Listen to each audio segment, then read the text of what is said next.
Welcome everybody to another edition of WCW 2003 here in TEW 2020 as the road to Mayhem is continuing as we've got a big night of quarterfinal matches first. But first let's go over the current standings for the prediction contest before we actually go into the show. So right now it's a very close race. As the first round, every match was worth 1 point. Every match in the second round will be worth 3 points. The quarterfinals, the pay-per-view were worth 5 points, and the finals were worth 10 points. So the points you see on the actual website will be slightly off. I don't think it'll be completely off, but since they care about semifinals and I don't. So, whatever number you see here on the video is the points that matter. The prediction site is just a helpful way to get everybody's predictions. But regardless, right now we've got a very close race. So at the bottom we've got the person who... So the luck of the draw is people named their thing exactly the same thing in two different things. So I'm going by the person they said would win it. So the prediction named World Title, who said RVD would win it all, is at 10 points. Gene App is at 11 points. The prediction named Reisler Van Dam is at 11 points. From Xander XFL, it's at 11 points. And the one named at World Title, Sean O'Hare, is also at 11 points. Now, of course, this can all change very quickly, because we got 4 quarterfinal matches tonight. So we'll probably see some separation here. Well, maybe we won't. Maybe I'm just lying and I already know there's no separation. Or maybe there'll be a big separation. Who knows? Well, you'll find out about, 20 minutes or so at the end of this video. But anyway, let's get on to the actual Nitro. So we start off with a pre-show match in a bout that had terrible wrestling, Nazis and Crowd Heat, Amber O'Neil and Lexi James defeated Celine Cartier and Jordan Cole in 11:37 when Lexi James pinned Celine Cartier with a lead Larry DT. That move I have to rename. This gets a 57, which is a solid match considering it's on the pre-show and, the women are slowly getting over. Cole gets a 53, Celine gets a 53, James gets a 50, and O'Neil gets a 51. Again, this is just a match that gets some women some in-ring time in front of a decent-sized crowd, so hopefully get them a little more over, even though I can't put them on TV matches, because the Mayhem Tournament is basically taking up all my TV time. But anyway, and the other pre-show matches, of course, and a terrible pre-show match, which got a 58, so barely better than women. How dare you guys? Almost being beat by women? Wow. Anyway, in a terrible pre-show match, Paul London, Yang, and Elix Skipper defeated Cash, Shannon Moore, and Sean Stasiak in 15-14 when London pinned Cash with London calling. Skipper gets a 45, Yang gets a 59, Paul London gets a 73 because he's actually getting quite over. Sorry, Paul, you were in a big War Games match like a month ago, now you're not even on TV. Stasiak gets a 59, Moore gets a 42, Cash gets a 63, and London came out of the match looking good. But anyway, regardless, we move on to the actual show. So, we start with Kanyon and Flair coming out. And again, the announcers note that it's just Kanyon and Flair, none of the other members of the Horsemen. But, what comes up, basically, Kanyon says, the conspiracy is over. I will become world champion again. Jer will win the tournament. And finally, the Horsemen will be back on top. And there's nothing WCW officials can do about it because nobody's better than Kanyon. Flair steps and says, Chuck Palumbo, baby. You think you're special because you got a shot on me? Briscoe, Race, Rhodes, Luger, they all got a shot on me. But I'm still here, and they're not. I've seen a lot of flashes in the pan, brother, and you're just another one. So I think just because you got one of your buddies to distract the ref, and I managed to get rolled up by Dustin Rhodes, you think this is done? This is not done. This will never be done.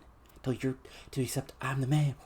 Woo! And out comes Eddie, and says Eddie's like, Holmes, I don't care about the past. Hell, I really don't want to care about past in this company. I want to talk about the future. And me and Chav was part of the future because I'm going to win world title. But I want to challenge you tonight. And Kenny's like, yeah, I'll beat you. I'll beat you tonight for the title. And he's like, no. Doctors will not give me a pass. Otherwise, I kick your ass happily. Even though, if I remember right, you want this title at Kanyon, brother. So, no. I'm saying if you have the balls, face Chavo tonight. And Kenny's like, what? Okay, Kanon's like, no, nobody's better than Kanyon, and sure as hell not your dumbass nephew. I'll kick your ass and I'll just preview what is going to happen to you, and when I'm going to become world champion again. Then we get, some final insults, and there we go. And this got a friggin' 100. Okay, so I'm really beginning to think that bad gimmick on Eddie at the start was really just hurting him, and now he's just stupid. Oh, Eddie invented a new catchphrase. Oh, okay. Okay, this is actually good because this points in. Yeah, okay, so Eddie finally ends things with saying, Guerrero family values are we do what we can to get to the top. So we have to lie, we have to cheat, we have to steal a little bit. It's no big deal because, after all, you're just horsemen. You're used to that. So that's Guerrero family values. Whatever we need to do to stay at the top. So this gets 100, and we're now putting the Guerrero family values t-shirts up right now. Then we go backstage where basically the women are still arguing again over who should get the next title shot. Gail Kim runs in with the title, says, nobody deserves the title shot, and, everybody can argue. When Bischoff sort of steps by and, again, I'm really playing, Eric Bischoff as sort of, just the continually sort of hassled running this company of, idiots. Basically the whole, Kermit the Frog character in the Muppet Show, which is funny because of Eric Bischoff. But anyway, he steps in and is like, okay, I got Eddie booking matches. Okay, so next week, all of you, well, except you, Gail, because you're the champion, but everybody else, any woman who wants a shot at the title, show up for the first match on Nitro next week. And if one woman, 3 women, 5 women, 32 women, I don't care. But whoever gets the first pinfall in the match gets the women's title match at Mayhem, okay? And everybody agrees, and there you go. 63, not bad. But Bischoff helped it out because he's actually quite over. Then we have our first match, which is part of the Mayhem Tournament, as in a good match. Rob Van Dam defeated Jason Jett in 12:07 by pinfall of 5-star Backlash. This gets an 84. Jesus Christ. That's really good. RVD gets a 91. Jett gets a 63, so back and forth match. Jason Jett gets his spots in because he's a really good wrestler, but RVD is that much better. He hits the Van Daminator, and then hits the big 5-star flag press and gets a pinfall victory right in the middle of the ring. So 84, like I said, really good match. Then RVD celebrating gets a 72. So there we go. Moving on. Then we cut backstage. We're basically air raid our backstage, talking, saying, that they, they're out to head hunt for the moment, but they'll figure things out. When, Noble interrupts and says, funny, I hear people talking about AJ Styles as the future of this company. Well, I'm the champ. I'm the one who's got the belt around my waist. Well, you two losers, Styles, you got beat by Jeff Jarrett. Paris, you got wrecked on Saturday night. So hell, I could beat the both of you. And Paris and Styles like, okay, you think you beat the both of us? We got nothing to do with Mayhem. We're cruiserweights. We can take that title off you. I was like, whoa, what? And Paris is like, what? You chicken, bitch? And I was like, no. It's doubt. Like, we got Ebony Sable, sort of rubbing Noble's shoulders, and nope, yeah, that's right. No, I'll take you both on. I'll beat both of you. I'll prove I'm the Redneck Rebel. I'm the greatest cruiserweight champion. So this gets a 62, and we actually have another match set up for Mayhem. So we got this match, which ironically is our actual first official match because the Mayhem Tournament. So, but a spoiler alert, I'm probably going to be booking the actual matches off screen from the quarterfinals, just so we get the bonus. So got Navy Noble, AJ Styles, Eric Paris for the cruiserweight title, and there we go. And do we have any other matches officially? Now I'm blanking on any. No, because we've got the tournament. Yeah, I'm just completely blanking, guys. No, yeah, that's it for now. Okay. But yeah, this 62, solid promo. Again, AJ's good, Noble's good, Air Paris is not so great, but what can you do? And then we go backstage where, again, we go to commercial, we come back from backstage, Jeremy Borash of the Shane Helms with the Gigantes in the background, and, the super, never fear, your superstar is still here. O'Care calls himself Future Shock. Well, next week, I'm going to prove that I'm the present and future World Championship Wrestling, and just be continuing the quest of the greatest United States champion of all time to become the greatest world champion of all time. 71, solid promo, building that stuff up for next week. Because O'Hare Helms is actually a pretty big match, especially for a Nitro. Then, in another part of our tournament match, in a bout that had good heat and decent wrestling, Morningstar defeated Dustin Rhodes in 10:54 by pinfall the last rights. This gets a 79, which is shockingly good. And yeah, just a straightforward win for Morningstar. No cheating, no less stat writing, no Macias, just, Morningstar being slightly better and beating the old veteran Dustin Rhodes. Let me see, because this is surprisingly good. Okay, hot crowd, road agent work. Okay, so just a really good match. It was 79, Morningstar goes over, and he advances in the tournament up to the quarterfinals. And then just to dig it in, Morningstar hits a few extra boots on Dustin to get a 68. So, because of course he does. So then we move forward. As basically backstage, Eddie hypes up Chavo, and Eddie talks about Chavito, buddy, you're my nephew. You can do this, okay? Kanyon's a bunch of hot air. What has he really done? He had some backup, and he managed to hold the world title. But when he actually faced competition for the time, he folded. You can do this. You're a former cruiserweight champion, just like I was, and you can make him great, just like I am. So go out there and take the fight to him. And Chavo's like, yeah, I can do it. I'm a Guerrero. And there we go, 67. And solid stuff. And then we're backstage. Well, yeah, that basically, that finished that commercial. And we come back from commercial. It's Spiritual Borash with the Hart Legacy. And they're basically like, they're not worried about America's Most Wanted tonight. This is a big tag title match. And they're, they realize they didn't have to put up the tag titles, but they're fighting champions. They're competitors. And they're going to come out, to prove that they're the best tag team in the world. Perfectly solid promo. Not the end of the world. Not great, though, because, it's just Teddy Hart, Jack Evans, and a very young Natty Neidhart. But still, this gets a 55, so solid stuff. Then, in a good match, Kanyon... Wow! Jesus. Okay. In a good match, Kanyon defeated Chavo Guerrero Jr. 950 with the Fat Line. This gets a 90 because Kanyon is goddamn awesome. So Kanyon gets a 90, Chavo gets a 68. Kanyon's even off his game. But, back and forth match, Chavo does his best, but in the end, completely clean victory for Kanyon. Just, managed to slip out of the Brainbuster, hit him, slip out, then hit his own flatliner, and get the pinfall victory. Just 1, 2, 3 right in the middle of the ring. Nothing fancy. No cheating, just Kanyon just hitting his move and getting the win because he's actually a really good wrestler. He's a former world champion after all. And then we move forward. So what happens here is, of course, Ric Flair comes in and goes, can use the beatdown. Eddie tries to save, but out of nowhere comes Chuck Palumbo, making the big save, to sort of, clear the ring.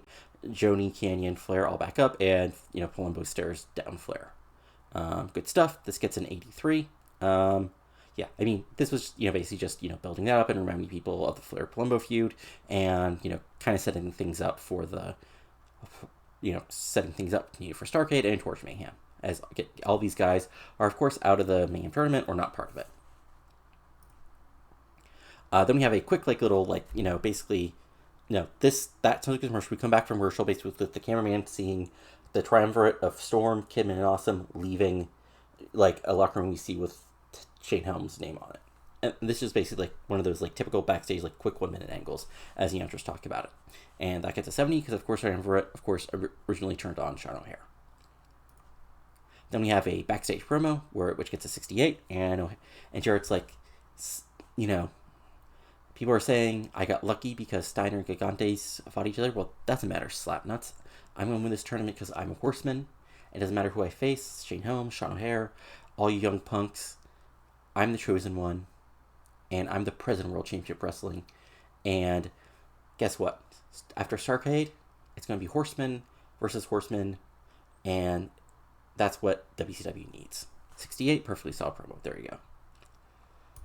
And then we have our tag title match. As in a decent match, America's Most Wanted defeated the Hart Legacy in 1332 when James Storm pinned Teddy Hart after using foreign object. So, title belt, because of course it was not a title belt.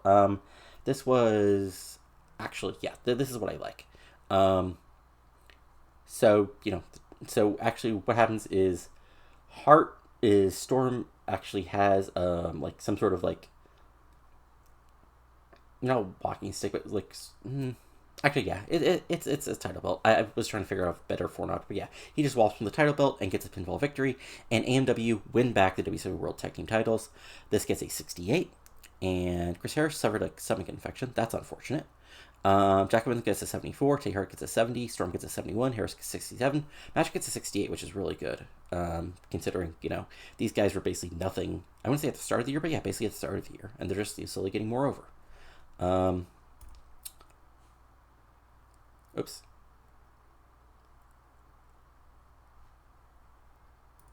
Okay, so it says Chris Harris sustained stomach infection in the match. Some of the show will be rebooked as a result. Okay, so, don't look. So basically, we just need to take, so basically, Chris Harris, it's just James Storm. So, AMW, you see James Storm, but I think Chris Harris, even if he suddenly had to, he could grab the titles and runs out with the titles, and this gets a 65. And basically, after the commercial, we'll get, basically the announcers going over the fact that at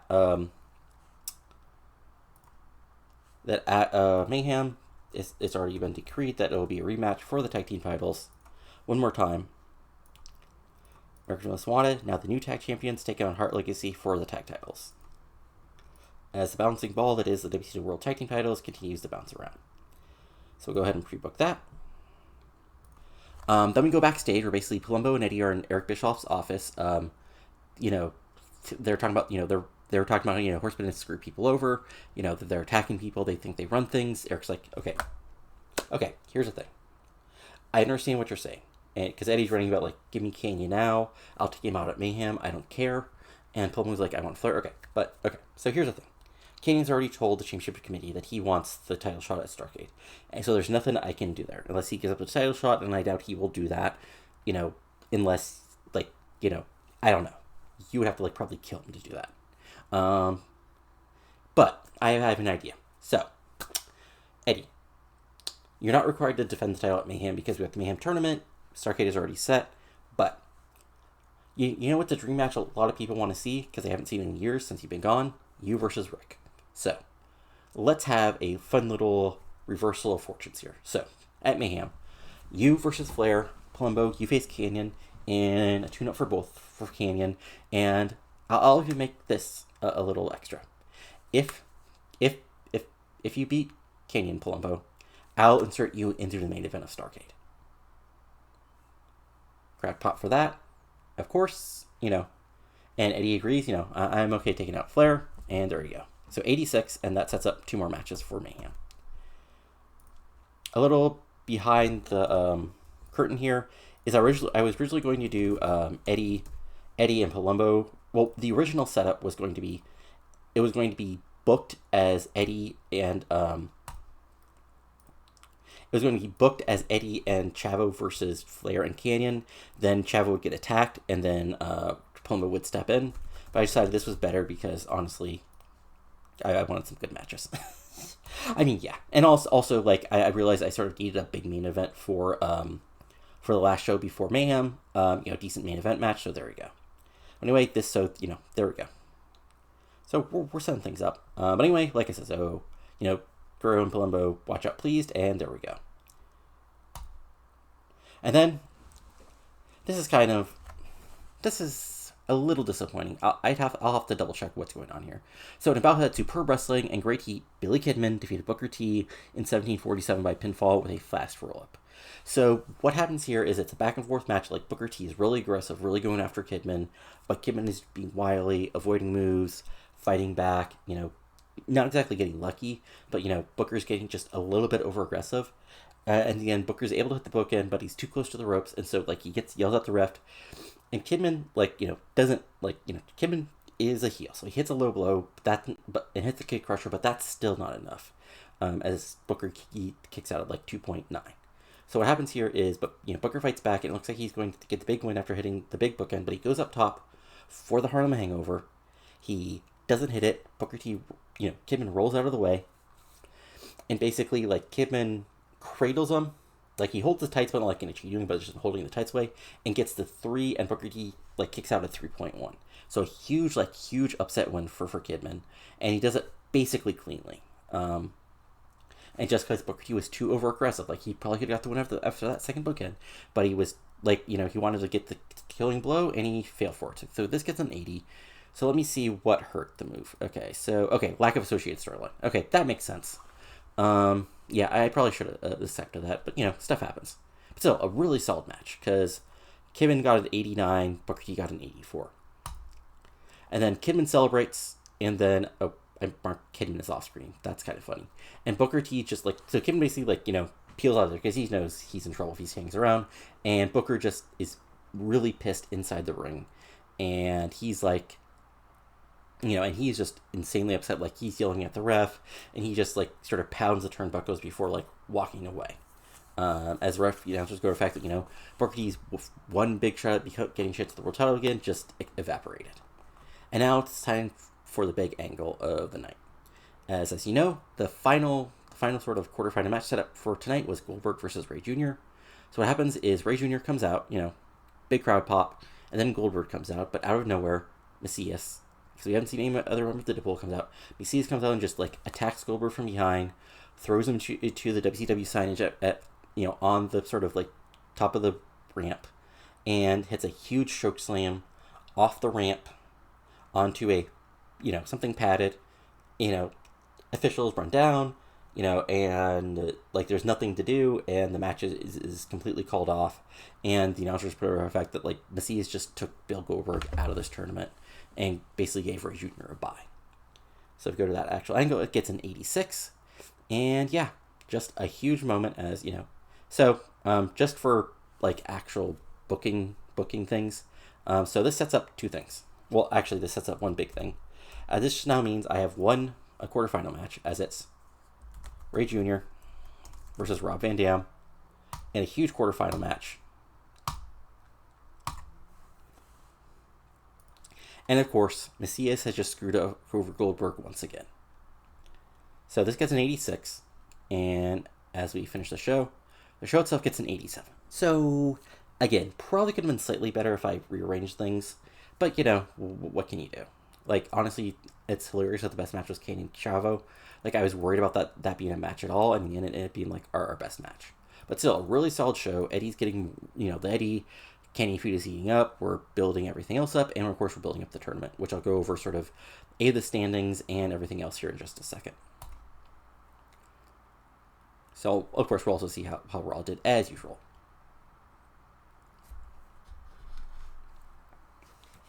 As we wait for this to load up.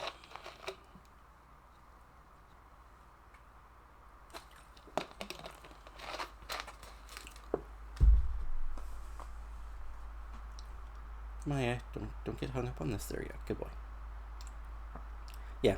Yay, Eddie Guerrero trays. Okay, so they got a 91. Let's see here. What did they do? Lita defeated Elizabeth Love. Who didn't remember? Lizzie Valentine. Kane defeated Ron Waterman. Tea Time. Big Show defeated Cheetah Kid. Kevin Nash defeated Val Venus in 82. Angle defeated DDP by DQ. And Steve Austin and Shawn Michaels defeated Benoit and Triple H in a cage match, which got a random 99, because of course it did. Let's see here. Email. Chris Harris got injured. Oh, yeah. Let me just double check that Harris isn't, like, really injured. So Harris. Okay. Oof. Okay, 4 days. So, literally doesn't matter. Okay. That's fine. So first, let's look at the actual storylines. So, Flair for the Old is at an 82. Cruiserweight Fun is at a 69. Goldberg, the whole Goldberg, Macias, Sting, Morningstar feud is at an 82. Gigante Steiner's at a 76. Mayhem Tournament feud is at an 84. O'Hare versus Triumvirate, also Shane Helms, is at a 71. Road to Starrcade is at a 90. Tag Wars is at a 71. Booker T Vampiro, which isn't quite, well, you know, it'll, oh, right. That's been going basically forever, is at an 82. And the women's title feud is at a 59. So solid stuff. Again, if we look at our tournaments, which is, where are they? Tournaments. There we are. So if we look at the quarterfinals, it's... Oh, right. Okay, so that's one thing I do have to do. So, manage. We are removing Bill Goldberg. So, there we go. Now, the quarterfinals. We got RVD versus Rey Jr., Jeff Jarrett versus 2B to decide. Oh, right. Also... right, quarterfinals is Jeff Jarrett versus, of course, the winner of Sean O'Hare versus Shane Helms. Billy Kidman versus the winner of Jeff Hardy Macias, and Morningstar versus winner of Sting Vampiro. Which, of course, we heard some interesting, a little bit of tension between Deadpool about what we're doing in the tournament. But yeah, solid stuff. Again, I really enjoy the fact like we sort of fixed the Eddie problem. Like, I wonder if Eddie's actually getting more over real quick. Okay, he's not. Yeah. He's not quite getting there, but, you know, he's getting there. Hopefully the big win. But, yeah. It's interesting to me that he, like, and, I mean, he has the very good gimmick. He has more momentum and he's happy. So hopefully by time the actual pay-per-view is around, we'll fix things out. But now there's not really much else to go from here, because, Saturday night, is back to its total B-show self. And, we got next week is... Oh, right, that's the other thing I wanted to show. Duh. Okay. How do I do this? Oh, right. So, that means your new standings after this edition of Nitro for the prediction tournament is we got the person who named it world title with RVD as winners at 13 points. Jay Knapp is at 14 points. Rise of the Van Dam is at 14 points. World title, Sean Harris at 14 points, and Xander XFL is currently in the lead at 17 points. But of course, we've got 4 more big matches left, so this could totally change after those series after those matches. But again, still very, very close. Still absolutely anybody's game, especially considering, again, the quarterfinals is worth 5 points, and of course the finals, who actually wins this, is worth 10 points. But I've really enjoyed this. I've enjoyed the prediction tournament, even though it's only been 5 predictions.